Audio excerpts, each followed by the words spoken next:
जय हिंद दोस्तों, आप सभी का स्वागत है आपके अपने YouTube चैनल यूनिक क्लासेज में। आज हम संबंध एवं फलन का पार्ट 7 देखेंगे, जिसमें हम फलन के बारे में पढ़ेंगे।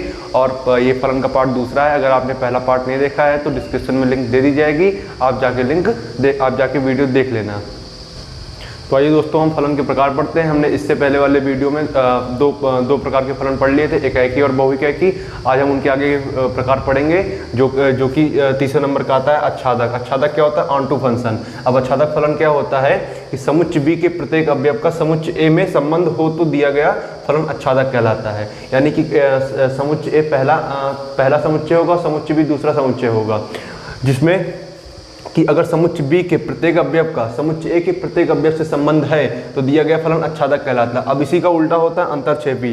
क्या है कि अगर समुच्चय बी में एक भी कोई ऐसा अवयव बच गया जिसका संबंध समुच्चय ए में ना हो तो वो फलन अंतरक्षेपी कहलाता है। यानी कि अच्छादक में समुच्चय बी जो है, यानी कि जो दूसरा समुच्चय है, उसके प्रत्येक अवयव के संबंध पहले समुच्चय के अवयव से होने चाहिए। और अंतरक्षेपी क्या कहता है कि बी में कोई भी एक ऐसा अवयव बच जाए जिसका संबंध समुच्चय ए में, यानी कि पहले वाले समुच्चय में ना हो, तो वह फलन अंतरक्षेपी कहलाता है। अब समुच्चय बी होता क्या है? परिसर होता है। यानी कि अगर मान लीजिए कोई ये पहला समुच्चय ए है और ये दूसरा समुच्चय बी है, तो समुच्चय जो बी होगा ये परिसर कहलाता है, यानी कि रेंज कहलाता है। और ये क्या कहलाता है? ये हमारा प्रांत कहलाता है, यानी कि डोमेन कहलाता है। और अगर पूरा समुच्चय बी लिया जाए, इसको हम सह प्रांत बोलते हैं। तो यहाँ पर क्या है कि अगर जो परिसर है, परिसर के प्रत्येक अवयव का संबंध प्रांत के प्रत्येक अवयव से होगा तो वो क्या कहलाएगा? अच्छादक कहलाएगा फलन। लेकिन अगर परिसर में कोई भी एक ऐसा अवयव बच जाता है जिसका संबंध प्रांत में ना हो तो वो फलन अंतरक्षेपी कहलाता है। अब इसकी एक डिफिनेशन और बनती है कि अगर परिसर जो है सहप्रांत के बराबर। अब सहप्रांत क्या होता है कि पूरा समुच्चय बी, और परिसर क्या होगा? समुच्चय बी। यानी कि समुच्चय परिसर क्या होता है? समुच्चय बी के ऐसे अवयव जिनका संबंध समुच्चय ए में हो तो वो क्या कहलाते हैं? परिसर कहलाते हैं। तो अब इसमें बोला क्या गया? समुच्चय बी के प्रत्येक अवयव का समुच्चय ए में संबंध हो, यानी कि जो समुच्चय बी है उसके अंदर जितने अवयव, यानी कि यहाँ पूरे समुच्चय की बात हो रही है, तो जो बी है वो यहाँ बी के जो प्रत्येक अवयव, यानी कि बी जो है वो पूरा समुच्चय होगा और उसके प्रत्येक अवयव का संबंध समुच्चय ए में है, तब वो क्या कहलाएगा?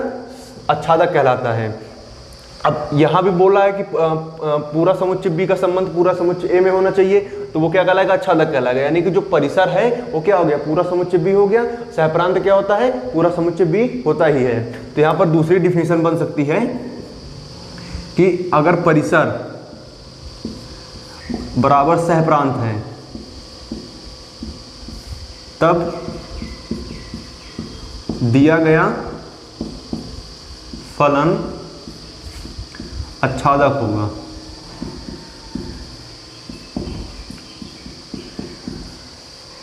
ठीक है। क्या है कि अगर परिसर क्या है? समुच्चय बी के ऐसे अवयव जिनका संबंध समुच्चय ए में हो तो परिसर कहलाते हैं। सहप्रांत क्या होता है कि जो समुच्चय बी है उसके वो पूरा समुच्चय अगर लिया जाता है बी तो सहप्रांत कहलाएगा। तो अब यहाँ परिसर क्या है? यहाँ बोला बी के प्रत्येक अवयव, यानी कि जो परिसर होगा वो परिसर का मतलब यहाँ क्या हो गया कि समुच्चय बी के सारे अवयव। सहप्रांत का मतलब समुच्चय बी के सारे अवयव। तो अच्छादक की एक डिफिनेशन क्या बन जाएगी कि अगर परिसर सहप्रांत के बराबर है तब दिया गया फलन अच्छादक होगा। तो अगर क्वेश्चन आता है कि आपको अच्छादक सिद्ध करना है तो आपको वहां क्या दिखाना रहेगा कि परिसर जो है वो सहप्रांत के बराबर होगा। अगर परिसर सहप्रांत के बराबर है तो फलन अच्छादक होगा, अगर नहीं है तो फलन अच्छादक नहीं होगा। और जब फलन अच्छादक नहीं होगा तो वो क्या होता है? अंतरक्षेपी होता है। अंतरक्षेपी क्या होता है कि समुच्चय बी में कोई भी एक ऐसा अवयव बच जाए जिसका संबंध समुच्चय ए में ना हो, यानी कि समुच्चय बी क्या है? परिसर है।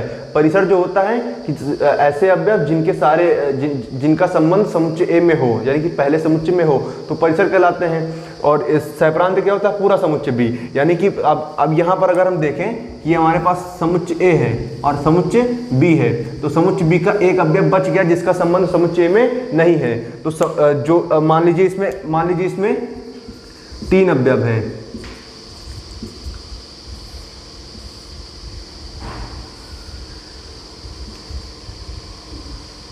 मान लीजिए हमारे समुच्चय बी में 4 अवयव है, ए बी सी डी। तो जो अब ए का संबंध 1 से है, बी का संबंध 2 से है, सी का रिलेशन 3 से है, तो जो डी है अब डी बच गया है। तो यहाँ पर अगर हम परिसर देखेंगे तो परिसर हमारा क्या आता है? यहाँ पर जो रेंज आएगा वो आएगा ए बी सी। ये हमारा क्या हो गया, रेंज हो गया। अगर हम सह प्रांत की बात करेंगे कोडोमेन की बात करेंगे तो ए बी सी डी यानी कि पूरा समुच्चय बी। तो यहाँ पर आप देख रहे हैं कि जो परिसर है वो उन्हीं अवयवों को दिया गया है जिनका संबंध समुच्चय ए में दिखाया गया है, और सहप्रांत क्या है कि पूरा पूरा समुच्चय बी। तो यहाँ से इसकी दूसरी डिफिनेशन क्या बन जाएगी कि अगर सहप्रांत परिसर के बराबर नहीं है तो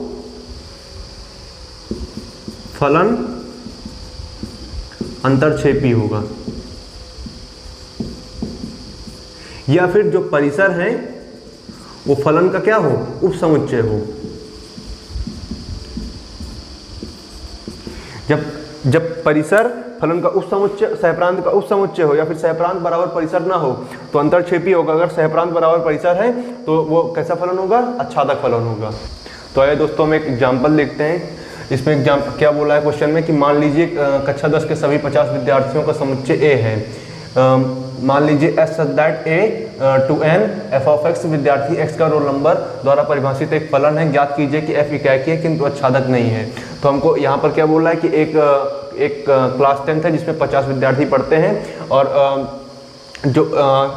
विद्यार्थियों का समुच्चय क्या है, ए है। ठीक है, एफ ऑफ एक्स विद्यार्थी एक्स का रोल नंबर है। तो हमको दिखाना है कि ये जो है फलन इकाई है लेकिन आच्छादक नहीं है। अब देखिए यहाँ पर हमको क्या बोल रहा है कि जो एफ ऑफ एक्स है वो है विद्यार्थी एक्स का रोल नंबर, विद्यार्थी एक्स का रोल नंबर।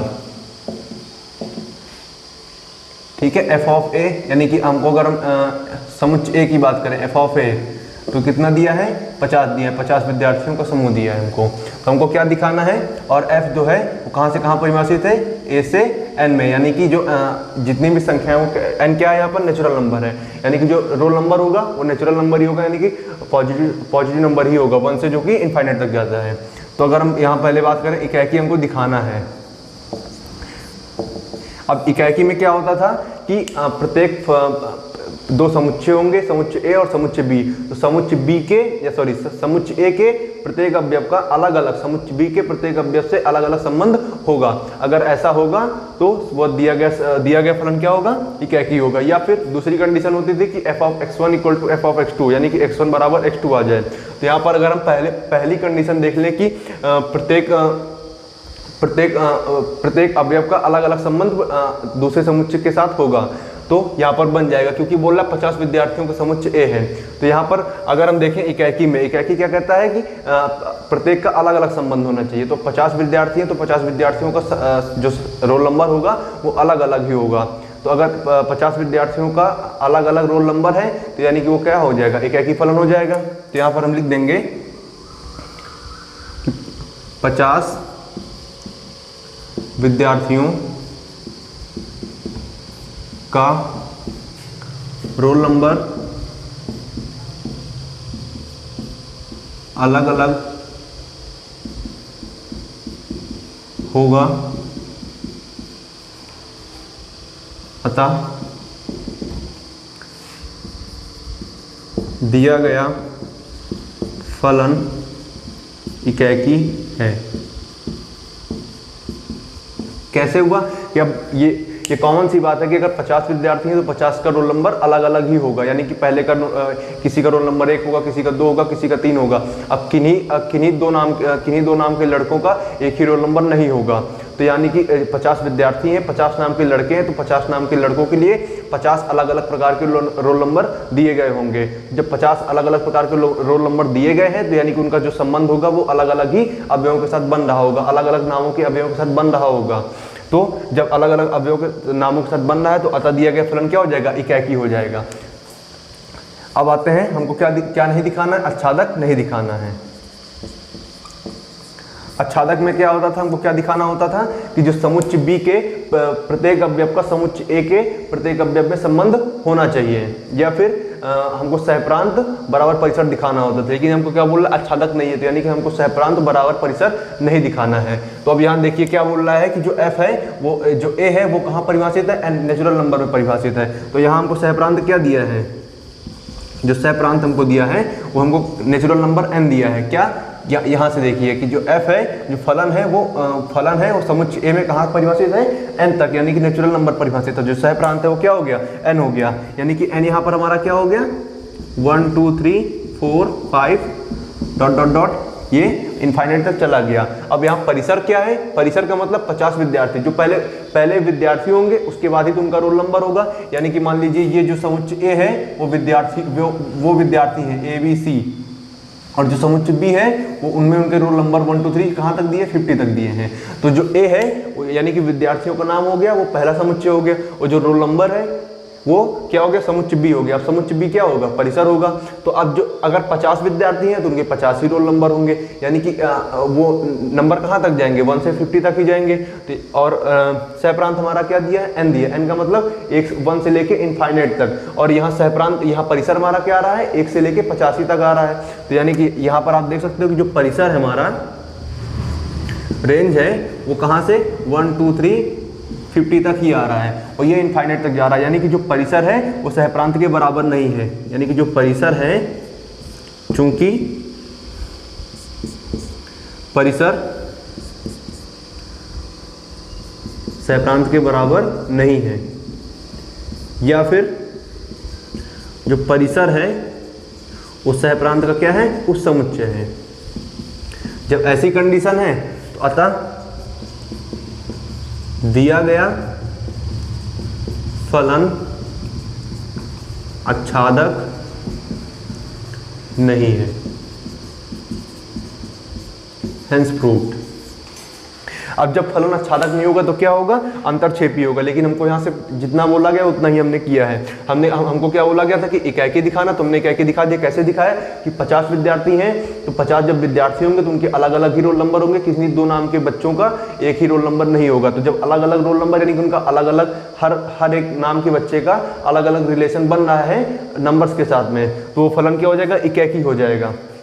आच्छादक हमको नहीं दिखाना है, तो आच्छादक कैसे है, यहाँ पर हमको जो फलन है वो कहाँ से परिभाषित हो रहा है, n में। यानी कि n क्या है, नेचुरल नंबर है। यहाँ पर n क्या है, नेचुरल नंबर है। तो जो सहप्रांत हो गया हमारा क्या हो गया, नेचुरल नंबर हो गया। और समुच्चय बी, जो समुच्चय बी यानी कि परिसर है, समुच्चय ए बी, ये परिसर कैसे बन गया, क्योंकि जो पहले विद्यार्थी होंगे यानी कि विद्यार्थियों के नाम होंगे तभी उनका रोल नंबर होगा। तो जो समुच्चय ए है यानी कि जो पहला समुच्चय वो विद्यार्थी यानी कि विद्यार्थियों का नाम का समुच्चय हो गया, और जो समुच्चय बी है वो विद्यार्थियों का रोल नंबर हो गया। और जो समुच्चय बी है उसमें क्या बोल रहा है, 1 से लेके 50 तक ही जा रहा है। जब 50 तक जा रहा है तो यानी कि परिसर कितने हो गए, 1 से 50 तक हो जाएगा। और सहप्रांत कितना है, पूरा समुच्चय बी, यानी कि समुच्चय बी कितना होगा, कैपिटल N ही होगा, यानी कि सहप्रांत होगा, यानी कि प्राकृतिक संख्या होगा। तो जब सहप्रांत है 1 से लेके इनफाइनाइट तक जा रहा है, और जो परिसर है वो 1 से 50 तक ही जा रहा है, तो यानी कि जो सहप्रांत है परिसर के बराबर नहीं होगा। यानी कि जो परिसर है वो सहप्रांत का क्या होगा, उस समुच्चय होगा। अतः दिया गया फलन आच्छादक नहीं होगा।